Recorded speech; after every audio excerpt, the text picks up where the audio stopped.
At this point in my life, I was pushing 60. My life had been pretty solitary.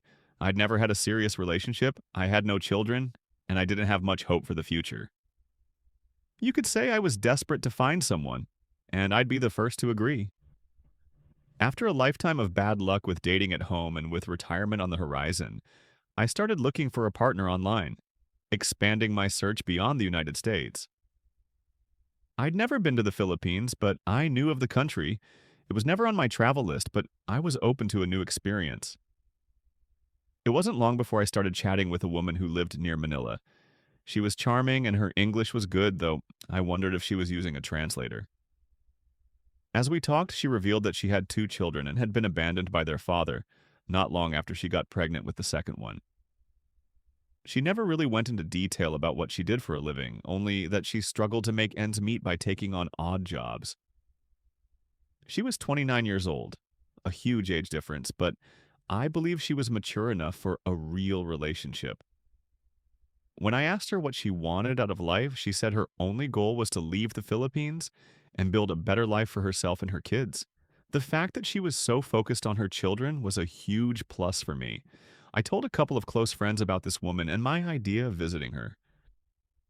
They were happy for me at first, knowing how lonely I was, but their tune changed when I mentioned she was very poor. They immediately warned me not to send her money, saying that many women from that part of the world use online dating to exploit men from the West. Thankfully, she never asked for a dime, which I was glad about because I probably would have given her some. Eventually, I asked her if she would be open to me visiting her in the Philippines. She said yes, but added that she would much rather come to the US. I explained that it was much harder for her to get a visa for America than for me to get one for the Philippines. There would be a lot of red tape, and it wouldn't be a quick process. We agreed that I would visit her first, and if things went well, we would explore the visa process for her to come to me. After a couple of months of daily video calls and conversations, I was completely hooked.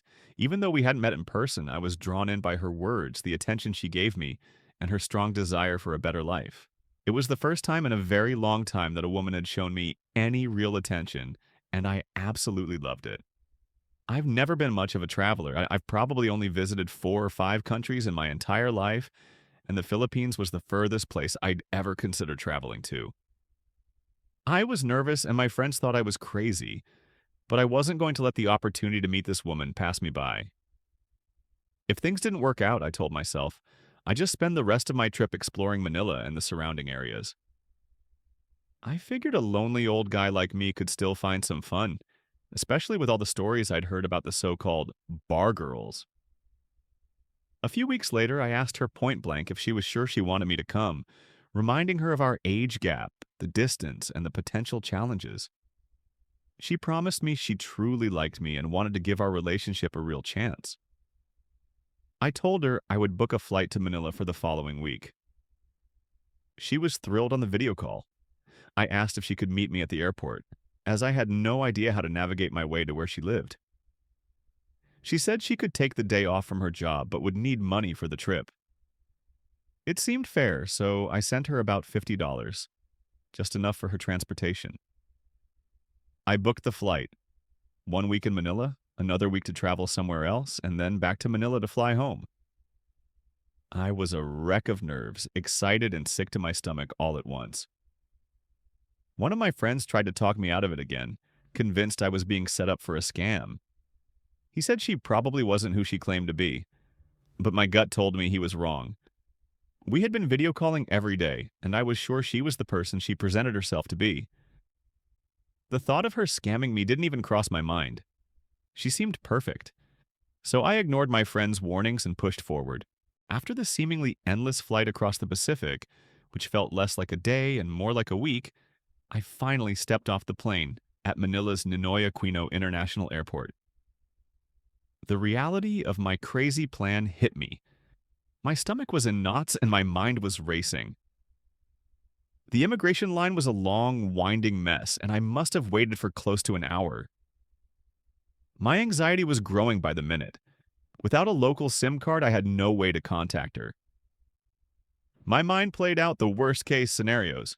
She had gotten tired of waiting and left, or worse, she was never really there in the first place. But as I finally passed through the gate into the arrivals area, my fears vanished. She was there, just as she had promised. She stood out in the crowd, more beautiful than any of her photos or video calls had ever captured. Her smile was even warmer in person, and in that moment, I felt like the luckiest man alive that she had chosen to wait for me. The initial meeting wasn't awkward at all. It was as if we were picking up a conversation we'd paused just moments before. The months of talking and video calls had erased any sense of being strangers. Her English was good enough for us to communicate easily, though I had to repeat a few things, a slight challenge due to my accent. We hailed a taxi and headed straight for the hotel. The conversation never stopped during the ride. Everything flowed so naturally. My first impressions of her were nothing short of perfect, sweet, caring, and surprisingly affectionate. She held my hand, a gesture I'd read was not common in public for Filipinos, but I appreciated the easy comfort of it. Once we got to the hotel, she video called her family as I unpacked. I think she wanted them to know she was with me and was safe. I waved to her mother and children, but we didn't talk, as they didn't speak much English. Watching her interact with them felt both wonderful and heartbreaking. It was clear she was a dedicated family person, but I could also see the poverty in the background of their call, a stark reminder of the hardships she faced. I knew I liked her from our online conversations, but meeting her in person took that feeling to a whole new level. I was completely head over heels. The thought of her not feeling the same way was agonizing. That evening, after we had settled in and the initial nerves wore off, she suggested we go out. We planned to grab some food, have a few drinks, and then head back to the hotel. She took me to a lively seafood restaurant in a bustling part of Makati, and we spent the rest of the evening walking around, stopping at a few bars. My initial impression of the area was a bit jarring. The streets were dirty, the traffic was chaotic, and the constant air pollution was overwhelming. Every few steps, someone would approach us offering me a ride or a service. What was even stranger was that most of them weren't Filipino, they were African. After a couple of hours and a few cold beers, I started to warm up to the chaos. We sat on a balcony at a bar, laughing and watching the madness on the street below. She playfully suggested we go to a place called Poblacion, but when she explained what it was, I politely declined, saying maybe it wasn't the best idea for our first night together. The next few days were spent exploring. She took me to the massive malls, the historic churches, and local eateries where I tried all sorts of Filipino food. Some dishes were so spicy they practically lit my taste buds on fire. In the evenings, we'd find a quiet place to relax and enjoy a few drinks. Things were going incredibly well, and I felt like we were falling in love. My initial hesitation about Manila was gone. The city had grown on me, and I was starting to fall in love with the place too. One night, we struck up a conversation with another couple in a bar. The man was a fellow American, and his partner was a Filipina. He told me how they met, how they lived in the province of Cebu, and how they were just in Manila to finalize her visa for a trip to see his family back in the U.S. They had once lived in the States, but had decided to move back to the Philippines for a simpler, more affordable life. He said that while they had made good money in the U.S., it was all gone by the end of the month. Here, their money stretched much further, and they were able to live in a bigger, nicer house, with cheaper bills and friendlier people. Hearing this resonated with me. I had already noticed how cheap things were, from meals to the cost of a beer. His words planted a seed in my mind. I couldn't stop thinking about what it would be like to retire and live in the Philippines. I knew I wanted to be with this woman, and a long-distance relationship would be difficult. I also knew that getting a long-term visa for her to come to America would be a huge and complicated hurdle. On our last night, we had a final meal together. We talked about how much we wished the trip could have lasted longer. She told me she was serious about our relationship and wanted a real future with me. I tentatively brought up the idea of me retiring in the Philippines and us living there together with her children. It didn't have to be in Manila. We could live anywhere she wanted. She was honest and said she wanted a better life for her children, and she didn't believe the Philippines could offer that. She would much rather move to my country, While she wasn't against me moving there, she wanted her kids to grow up in a Western country. She reasoned that once they were older, we could always move back to the Philippines if we wanted to. Returning to my quiet, lonely life in the States was a shock. We had an emotional goodbye at the airport. She didn't ask for anything, but I insisted on giving her some money for her trip home and a little extra for her and her kids. She accepted it, and it was hard to say goodbye. Back in my cold, lonely apartment, life returned to normal, but our connection remained strong. We talked every day and video called whenever we could. The topic of her coming to America and our future together grew more serious. She told me she wanted to move here and not return to the Philippines anytime soon. When I asked why she wanted to move so badly, she said she wasn't happy there and knew our relationship wouldn't last long distance. At this point, I was madly in love with her. I couldn't bear the thought of losing her to the distance, so I started looking into the long-term visa process for her to come to the US.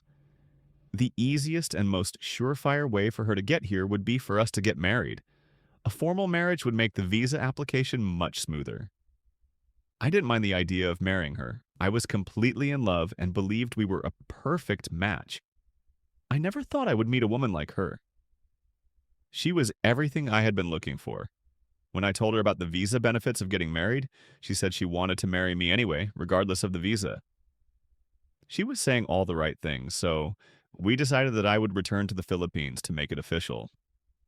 Against all my friends' warnings, I booked a flight and headed straight back.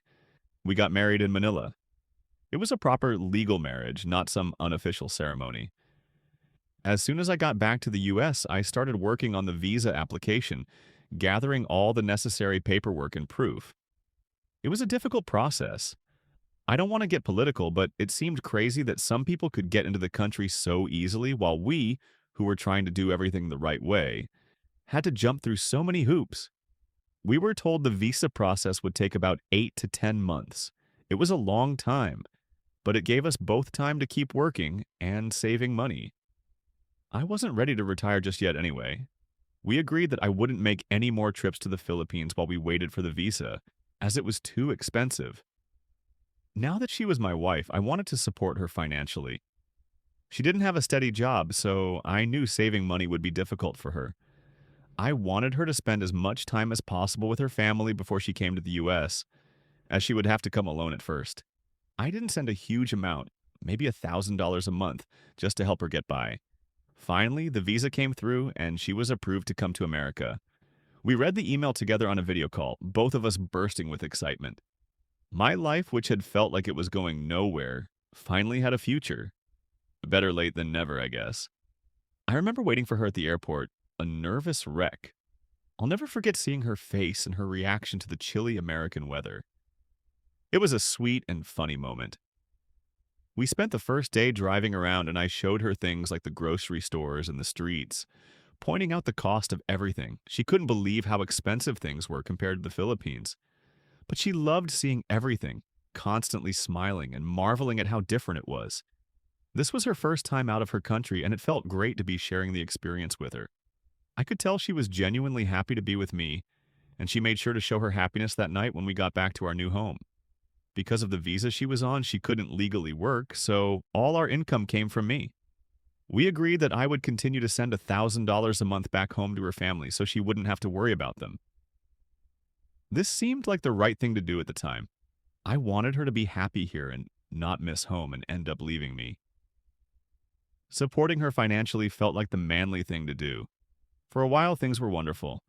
My wife was everything I had hoped for. She was caring, always cooking and cleaning, and showed great respect to everyone. My friends and what little family I had adored her once they got to know her. I couldn't believe a 60-year-old man like me had this beautiful, perfect Filipina as his wife. I loved showing her off in public. The only real struggle was the food. She would cook her native dishes, most of which were too spicy for me, and she took a while to get used to the food I ate. But aside from that, life was perfect. Things were looking up when she was eventually able to start taking German classes at a school. But then I started to get a gut feeling that something was wrong. She didn't say anything directly, so I figured maybe she was just missing home and her family. When I asked her, she admitted she did miss the Philippines. She insisted I hadn't done anything wrong and that she still wanted to be with me, but I completely understood her feelings. Moving from the Philippines to the United States, a place where she knew no one and didn't speak the language fluently, was a massive change.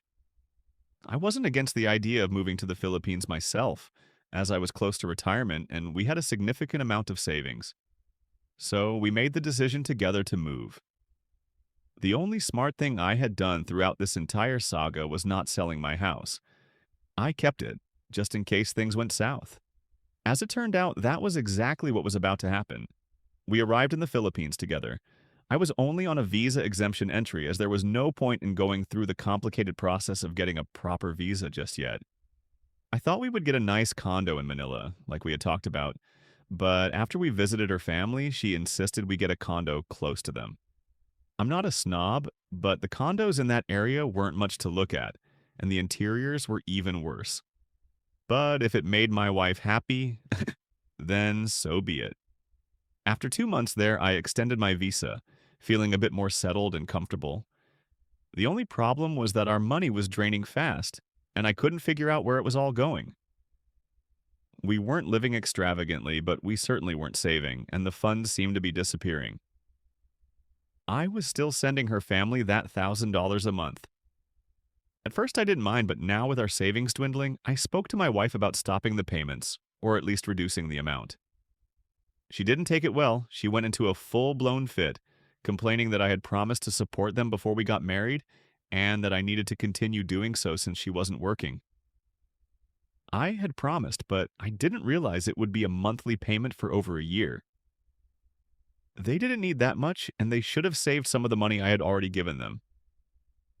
From that day on, my wife was a completely different person. She wasn't the woman I had met. She would complain about every little thing from the moment she woke up. I was walking on eggshells all day, and nothing I did was ever good enough in her eyes. She started hinting that she wanted to start a small business, like a laundromat, so she could support her family herself. This was despite the fact that I was still giving them $500 a month, a reduction from the initial 1,000. Being a complete sucker and wanting to be back on her good side, I finally caved and offered to help her with her business. I gave her the equivalent of $7,000 to get the ball rolling. This made her happy again, and she went back to being the loving, caring woman I knew, but it only lasted for about a month until I had to leave the country. I could have just done a border run, but I decided to tell her that I needed to go back to the States to take care of some things and would return later. We left on good terms, and everything seemed back to normal. About 2 days after I returned home, she asked for an extra $2,000 for more business supplies. I thought the money was being put to good use, so I transferred it to her. The real problems began about a month after I got home. She kept asking for more and more money for the business, but I saw no proof of it. There was absolutely nothing to show for it. When I finally put my foot down and said I wouldn't give her another dime until she showed me what she had spent the money on, she came clean. She confessed that she had given half of it to her family because they needed it and had saved the other half for herself. I held my ground and refused to send any more money until she actually started the business, but that day never came. Instead, she would just call me names, get angry, and say horrible things like she regretted ever meeting me. It took a while, but I finally had enough. She had made me incredibly happy, and I don't regret meeting her, but the way she treated me in the end was completely unacceptable. No one deserves to be treated like that. I told her we should get a divorce, and she blocked me from everywhere and never spoke to me again. Luckily, as I said, I still had my house and some money saved. Not as much as I would have, but enough to survive. She could have easily taken me for everything, and I believe she would have if I hadn't finally stood up for myself. I'm sharing my story because I don't want people to rush into things, no matter how lonely you are or how much you think this person is the one. Take your time. Some men don't have the guts to stand up for themselves and say, enough is enough, and end up broke, with nothing to go home to. I'm just getting on with my life now. I don't regret meeting her, but I do regret rushing everything and spending so much money. No regrets, but many lessons learned. Thank you for listening. Don't forget to like, subscribe, and hit the bell icon for more amazing content.